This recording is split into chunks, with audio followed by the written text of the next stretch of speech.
वीणावादिनी महातपस्विनी, वो है शिव की शक्ति। विद्यादायिनी हंसवाहिनी, कहलाई वो सरस्वती। ओम शांति। आदरणीय माँ जगदम्बा सरस्वती जी का परिचय। मम्मा के ऊपर एक छोटी सी कविता। माँ, ओ माँ, तेरी शीतल छा, तेरी वरदायिनी बाँ, तेरी हाँ में हाँ हमें दिखता है आसमां। ओ माँ, तुझे हमारी शत शत प्रणाम। सारा संसार जिसे कामधेनु, आद्या, आदिशक्ति, सरस्वती और अन्य अगणित नामों से पुकारता है और एक झलक पाने के लिए वर्षों तप, जप, भक्ति और आराधना करता है, कितनी आश्चर्यचकित और आनंदित करने वाली बात है कि वही सरस्वती माँ साक्षात रूप में इस धरती पर चली तथा अपने कमल हस्तों से हजारों वत्सों को थपथपाया, दृष्टि द्वारा स्नेह और योग के प्रकंपन दिए, ज्ञान युक्त मधुर बोल से उनके आत्मन को सींचा। उन हंसवाहिनी वाद्यादायिनी के सत्य विचित्र जीवन चरित्र को हम जानेंगे। प्रजापिता ब्रह्मा के पश्चात जगदम्बा सरस्वती का स्थान तो अपनी रीति से सर्व महान है।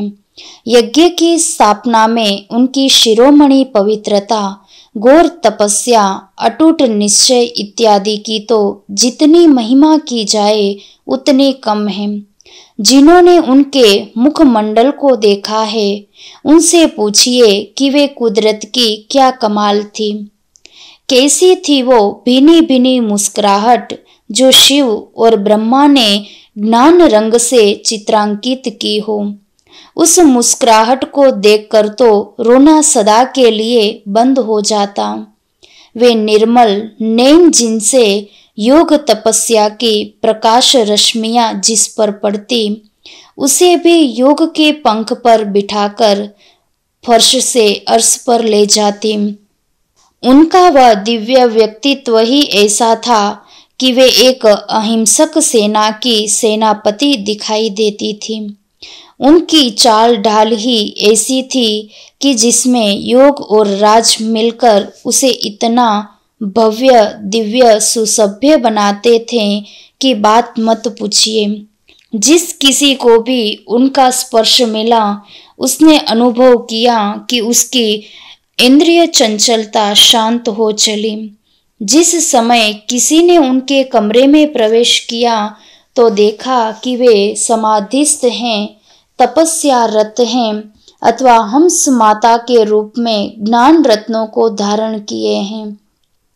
क्या जादू था उनकी तस्वीर में, क्या सुगंधी थी उनके व्यवहार में, कैसी महक थी उनके कर्मों में। जिसने उन्हें परिचय युक्त दृष्टि से देखा, उसका तो जीवन ही सफल हो गया।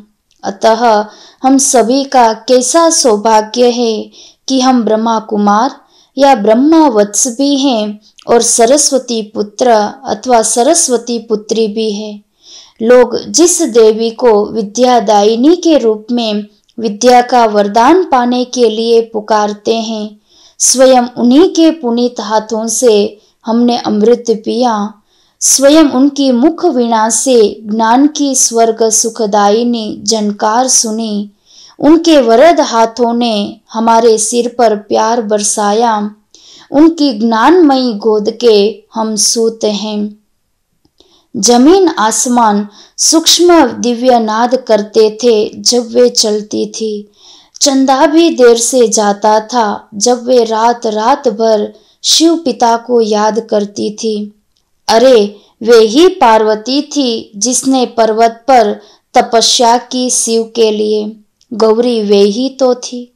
हिमराज की वह पुत्री ज्ञान गुण की दृष्टि से अपार सुंदर थी, जिसे संसार आदि देवी, अम्बे मैया, ईव, हव्वा इत्यादि नाम से याद करता है। भारत और भारत की नारी की वह शान थी।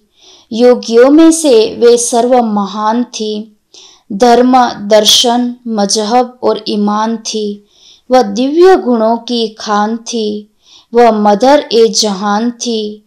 वह न होती तो कुछ भी न होता।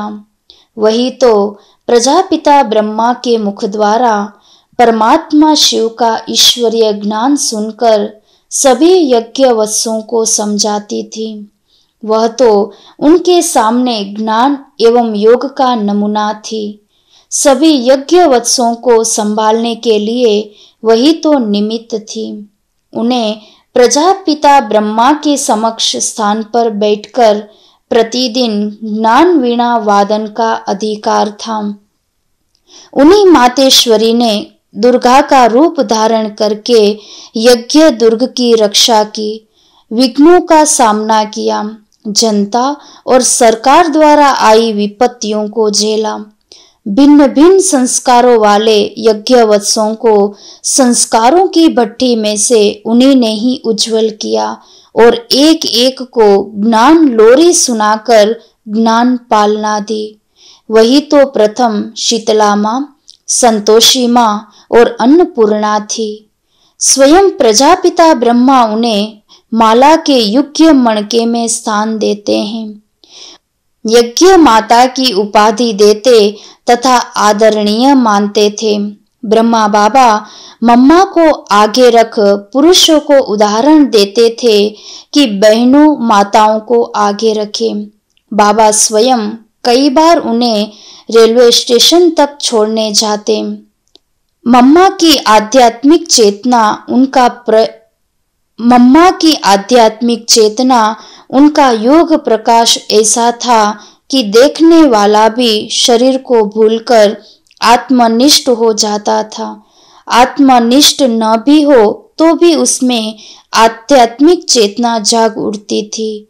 कम से कम थोड़े समय के लिए तो उनके तमोगुणी और रजोगुणी संस्कार बंद हो जाते थे और उनकी जगह सतोगुण का उदय होता था। ऐसी थी हमारी जगदम्बा सरस्वती माँ। अच्छा, ओम शांति।